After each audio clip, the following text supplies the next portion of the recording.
Hai ladies, ibu-ibu, mbak-mbak, dan tante-tante. Kalau Anda kepengen nurunin berat badan atau pengen ngecilin perut buncit, pastikan Anda tonton video ini sampai selesai. Karena di video kali ini, saya akan memberikan Anda 5 tips bagaimana nurunin berat badan dan ngecilin perut buncit khusus untuk wanita. Jadi untuk bapak-bapak dan mas-mas, tolong minggir dulu.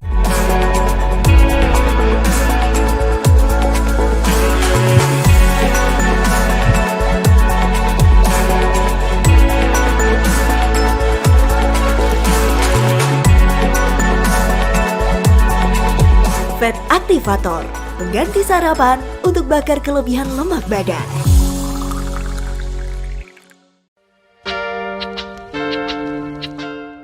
Assalamualaikum warahmatullahi wabarakatuh. Apa kabar sahabat-sahabat sekalian? Jumpa lagi dengan saya Dika Maharendra dari dietmentoring.com, sebuah kelas online yang akan mengajarkan bagaimana cara melakukan diet yang sehat agar Anda bisa turun berat badan 4-9 kilo hanya dalam waktu 30 hari saja. Sahabat sekalian, di video kali ini saya akan berbagi 5 tips bagaimana cara nurunin berat badan dan cara ngecilin perut buncit khusus untuk wanita. Cocok untuk ibu-ibu, mbak-mbak, ataupun tante-tante. Karena topiknya tentang wanita, maka rasanya nggak afdol kalau saya membahasnya sendiri. Karena itu saya datangkan narasumber, sahabat kita, teman kita, dan istri saya, Siska Tecika. Assalamualaikum Tecika. Waalaikumsalam. Sehat ya? Alhamdulillah. Oke Tecika, di channel saya ini 2 tahun yang lalu kalau nggak salah ya, saya posting video tentang 5 tips ngecilin perut buncit gitu. Dan udah ditonton 4 juta lebih penontonnya. Tapi itu kan videonya konteksnya untuk umum ya, untuk laki-laki dan perempuan gitu. Dan kemudian ada banyak pertanyaan, Mas Dika, kalau saya sedang haid gimana? Apakah bisa intermittent fasting dan lain sebagainya. Dari situ saya sadar, oh iya, antara laki-laki dan perempuan itu kan punya beberapa perbedaan yang kayaknya nggak bisa kalau harus disamain gitu. Nah, karena itu saya ngundang Tecika nanti untuk bahas dari 5 tips yang saya ajarkan ini, kira-kira ada nggak yang nggak bisa diterapkan untuk wanita, atau ada nggak cara untuk agar bisa diterapkan ke wanita gitu ya? Insya Allah. Oke, tip pertama untuk nurunin berat badan atau ngecilin perut buncit itu adalah intermittent fasting ya Cika. Jadi nggak makan dari jam 8 malam sampai jam 12 siang, kurang lebih seperti itu. Tapi kita masih boleh minum air mineral, minum kopi, minum teh hijau, minum kaldu, dan lain sebagainya. Nah, untuk perempuan nih, kira-kira bisa nggak sih kalau kita melakukan intermittent fasting gitu? Bisa, cuma gini, kondisi tubuh perempuan dengan laki-laki kan beda ya.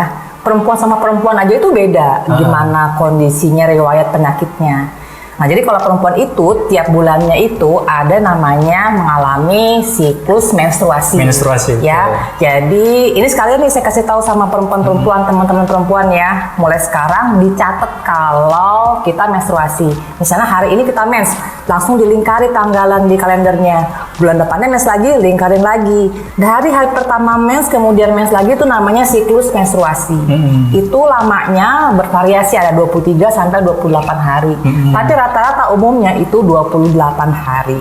Catatan siklus mens kita ini berguna nanti kalau kita periksa ke dokter kandungan. Oke, balik lagi ke siklus mens ya.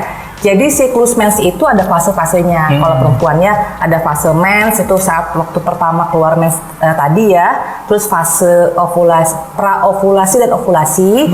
Kemudian yang ketiga fase pra-menstruasi. Jadi itu fase sebelum mens lagi nanti. Itu fase pra-menstruasi ini biasanya 1 minggu sebelum nanti jadwal mens lagi, ya. Nah, di masa ini terjadi penebalan dinding rahim. Penebalan dinding rahim ini juga meningkatkan hormon progesteron dalam tubuh kita.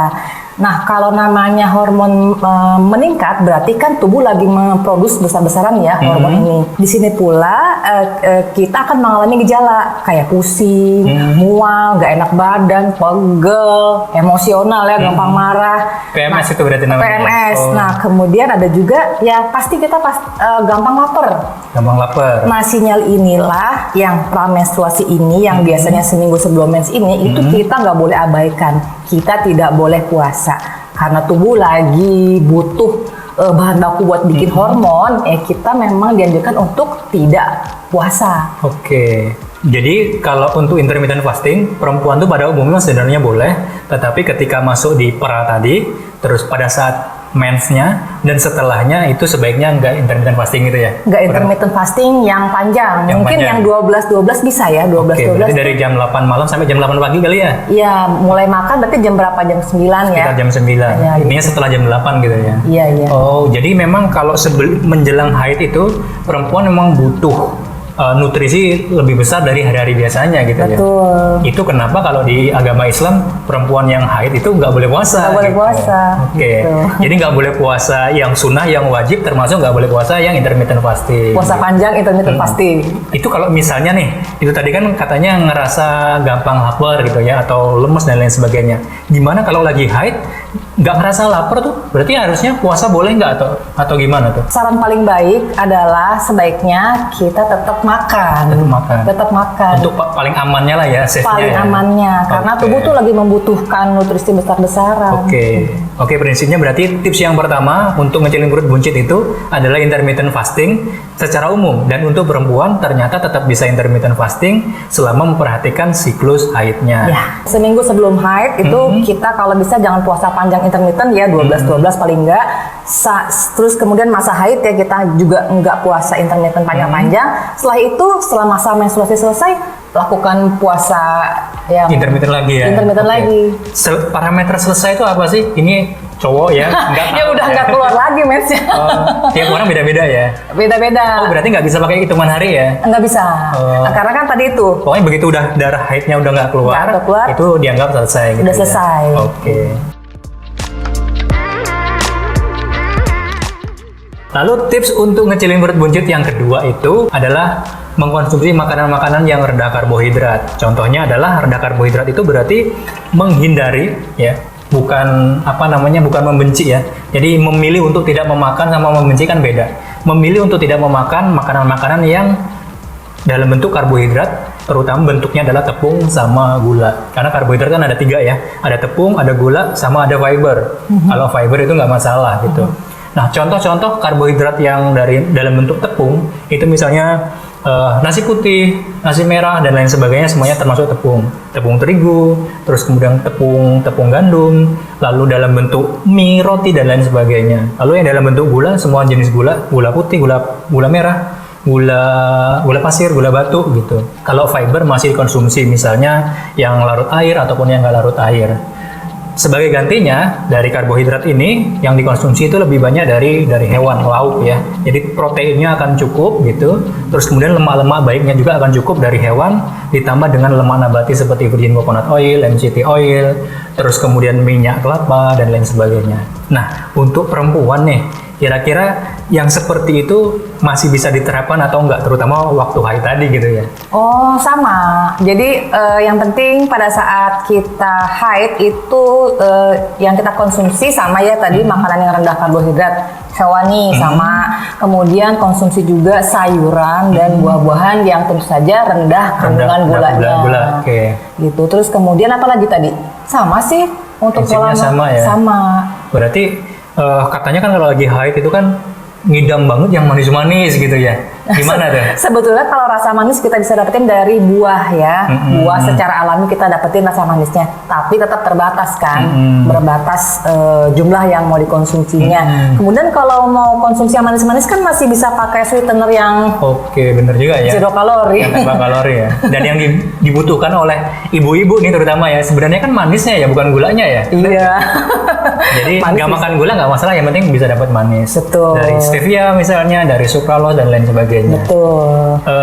Terus kalau kan ada istilahnya katanya cut up, apa istilahnya ya, naikin karbohidratnya, itu gimana pada saat haid khususnya untuk wanita? Oh iya, jadi memang otomatis kalau kita lapar nih ya, kalau kita mau mens dan saat mens kita kan pasti kan laparan tuh ya. Itu nggak apa-apa kita cups up, jadi artinya nambahin jumlah asupan karbohidratnya. Tapi tetap yang kandungan gulanya rendah. Dan itu tidak apa-apa selama kandungan gulanya rendah. Oke, berarti boleh ningkatin jumlah karbohidrat secara persentase, tapi tetap karbohidratnya yang selektif gitu ya. Betul. Bukan dengan carb up berarti harus pakai Makan nasi donat, nih. Pakai nasi. donat gitu. Bukan begitu. Berarti boleh naikin prosentase karbohidratnya, tapi tetap karbohidrat yang rendah gula, seperti sayur-sayuran misalnya. Ya. Terus kemudian buah yang rendah karbohidrat dan rendah gula gitu. Contohnya apa sih rendah gula? Sebenarnya kalau mau cari yang rendah karbohidrat itu bisa lihat di Google ya, buah apa, diketik, terus kandungan indeks glikemiknya berapa. Tapi ini saya kasih tau aja nih, ada beberapa buah ya seperti belewah, terus kelompok keluarga berry, strawberry, blueberry, raspberry, kemudian ada lagi apa Blackberry. tuh? Blackberry. Udah nggak ada sekarang ya? Udah nggak ada. Semangka juga bisa, tapi mungkin berbatas ya. Terus jeruk-jerukan dari keluarga jeruk, keluarga lemon, jeruk Bali. Nanti teman-teman bisa lihat deh di Google. Kalau Nutrisari? Oh jangan dong, itu Sampai gula ya? prosesan palsu itu buahnya. Oke, jadi boleh buah-buahan yang rendah gula. Tadi udah dicontohin ya, dari keluarga beri-berian. Terus kemudian apa tadi? Belewah, semangka, Terus apa namanya? Yang hijau-hijau apa namanya? Melon. Apel. Bisa Itu sih. masih dibolehin selama harus terbatas jumlahnya. berbatas ya. dong Oke. ya, jangan sampai over. Jadi prinsipnya rendah karbohidrat itu bukan sama sekali nggak makan karbo gitu ya. Iya. Jadi kita nggak anti karbo, cuma kita lebih selektif dalam memilih karbohidrat. Iya. Karena selain halal, kalau makanan itu berarti harus baik. Nah kalau halal itu berlaku untuk semua orang, kalau baik itu beda-beda. Kalau orangnya lagi sehat, ya dia mungkin nggak masalah makan makanan A gitu ya. Tapi kalau orangnya punya penyakit tertentu atau obesitas, ya dia tidak baik makan makanan yang tertentu gitu. Iya betul. Jadi yang terbaik untuk saya belum tentu terbaik untuk Anda gitu. Tapi mudah-mudahan yang terbaik untuk kita berdua ya. Yang ketiga, tapi sebelum lanjut ketiga, minum dulu. Apa nih? Ini matcha dengan fat aktivator. Wow. Ya, pakai pemanisnya yang non kalori. Udah manis nih ya? Jadi aman. Itu Kak. Tidak terlalu manis. Kalau kurang manis nanti boleh ngeliat ke sini. Oke, tos dulu. Oke. Bismillahirrahmanirrahim. Enak kan? Wow, enak Matcha. ya? Boleh minum matcha, boleh. Pakai fat aktivator ya, MCT powder. Ini wangi loh. Ya, jadi dia bisa untuk gantiin creamer gitu posisinya. Oke, ya enak pokoknya. Yang ketiga itu adalah aktif bergerak. Gimana untuk perempuan? Cara aktif bergerak untuk perempuan itu gimana? Apakah harus nge-gym juga? Harus ikut apa namanya yang juga-juga tuh? Oh iya. Atau gimana? Ada solusi nggak? Ya, memang kita perempuan pasti lebih banyak bergerak dalam rumah ya untuk urusan rumah tangga. Tapi saran dari saya nih, sebaiknya kita juga tambahkan aktivitasnya dengan olahraga. Olahraganya itu nggak perlu ke gym, nggak perlu punya alat-alat atau perabotan yang mahal ya. Itu kita bisa lakukan di rumah, di depan kaca, di garasi, di dekat meja makan sambil masak juga bisa. Dan olahraganya pasti yang yang mudah dilakukan, seperti misalnya menggunakan berat badan sendiri, Squat gitu ya? squat, kemudian plank, terus leg raise. Kenapa kita perempuan harus melakukan olahraga di luar aktivitas sehari-hari? Karena memang kita ini cenderung secara hormonal juga mengalami ketidakseimbangan nih, ya kan? Kita nih gampang stres, ya kan? Kemudian juga ada hormon meningkat saat kita lagi menstruasi, itu cenderung memang akan menambah berat badan. Jadi kita harus banyak bergerak, perempuan ini lebih banyak bergerak, tambah olahraga tadi. Oke, berarti kalau lagi haid juga itu sebenarnya boleh olahraga atau enggak sih? Olahraga saat haid itu boleh, asal tidak terlalu over, tidak ekstrim. Tidak ekstrim ya? Ya. Parameter ekstrim apa tuh kira-kira? Seperti maraton. Maraton ya? Tapi nggak tahu, mungkin ada yang kuat ya? mungkin ada yang kuat, tapi kan kita ambil amannya aja deh. Mendingan kita olahraga yang senam-senam kecil gitu. Olahraga tipis-tipis gitu lah istilahnya ya. Tipis, low impact ya, yang tanpa lompat-lompat gitu. Intinya jangan mager sih intinya gitu Jangan ya. mager. Jadi untuk laki-laki dan perempuan sama aja harus aktif bergerak ya.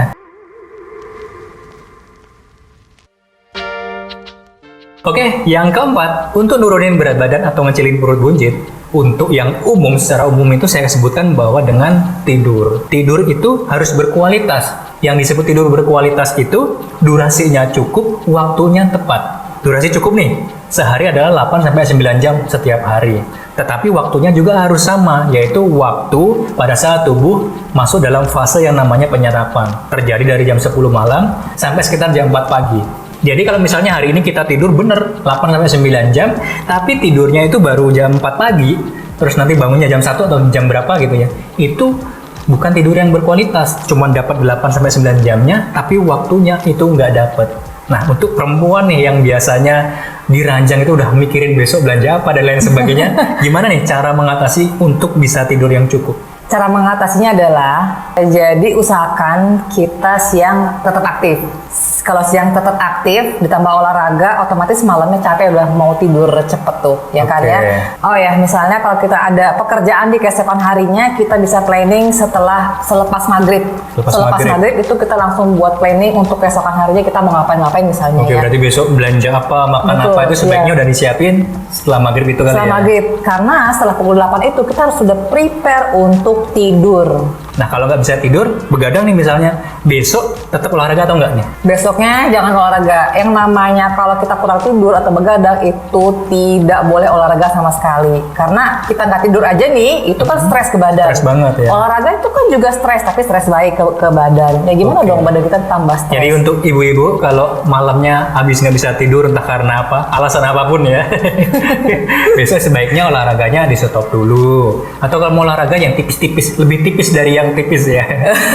Kalau puasanya gimana tuh intermittent fastingnya? Kalau puasanya juga kalau bisa jangan panjang-panjang puasa. Ya nggak apa-apa 16-8, tapi jangan prolong. Oke. Yang sebaiknya dihindari itu kalau udah begadang, sebaiknya jangan olahraga. Apalagi olahraga yang tergolong ekstrim, ditambah dengan puasanya dipanjang-panjangin. Nggak lapar, puasa panjang aja gitu. Jadi 3 kali stres tuh. Ya, perpaduan stres dari nggak bisa tidur, Ya. terus stres dari olahraga, stres dari puasanya amat panjang. Wah, apa yang akan terjadi kira-kira? Gempor ya. Itu yang tidak baik untuk kesehatan. Macam-macam lah. Orang akan ngerasain yang berbeda-beda ya. Iya. Oke. Kemudian tips yang terakhir atau yang kelima, kalau orang itu nyebutnya hindari stres gitu ya. Kalau saya lebih suka dengan berbahagia. Berbahagia ini penting karena pada saat kita mengalami stres, hormon kortisolnya tinggi, itu tubuh akan memproduksi gula dalam jumlah besar lewat proses gluconeogenesis. Jika sendiri gimana nih tips-tipsnya untuk untuk berbahagia gitu ya? Atau menjauh dari saya atau mendekat dengan saya barangkali? Jadi gini nih ya, untuk laki-laki, perempuan sama kita sendiri yang harus nyari kebahagiaan itu di mana sih? Dan kebahagiaan itu kita harus ciptakan sendiri. Mungkin kita sibuk, bete, ya kan, dengan kegiatan atau pekerjaan rumah tangga. Nah itu kita cari sendiri kebahagiaan kita. Misalnya di sela-sela waktu itu kita nonton TikTok atau kita belanja di Tokopedia di online atau kita baca buku atau kita misalnya zikir, ya ibadah, itu kebahagiaan kita. Terus kita bisa ajak keluarga kita juga untuk piknik misalnya, untuk keluar makan sama-sama, untuk ya kalau lagi makan tuh bisa juga diskusi yang seger-seger. Kode bukan nih? Kode ngajak piknik. Udah lama nih nggak di piknik. Oke, lanjutkan. Ya pokoknya kita sendiri yang mencari kebahagiaan kita, karena memang hanya kita sendiri yang bisa menciptakannya gitu.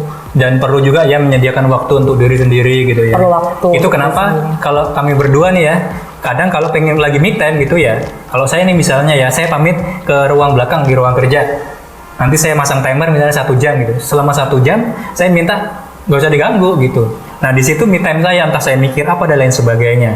Begitu saya masuk di ruang keluarga, ketemu dengan keluarga gitu, berarti me time-nya itu udah selesai gitu. Okay. Istri juga kayaknya dia punya me time tersendiri gitu. Salon dong. Salon. Saya nggak pernah ngikut gitu. Cuman saya biasanya ngasih ATM doang ya.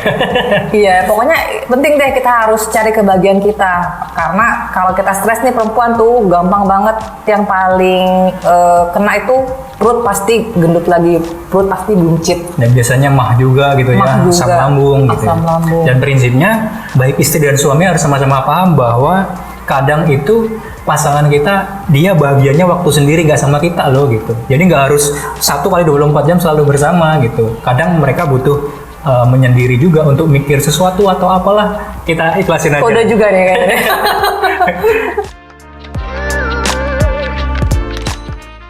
itulah tadi 5 tips untuk ngecilin perut buncit pada wanita. Oke, mudah-mudahan tips ini bermanfaat untuk Anda, dan pastikan untuk teman-teman yang ibu-ibu, tante-tante atau mbak-mbak, ikuti juga channelnya Teh Cika ya.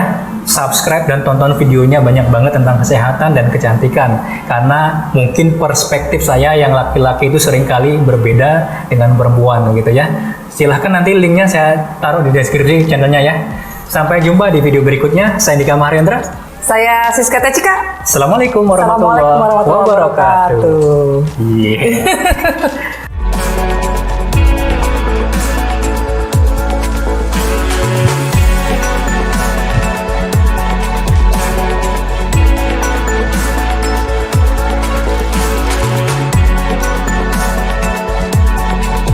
Fat Activator, pengganti sarapan untuk bakar kelebihan lemak badan.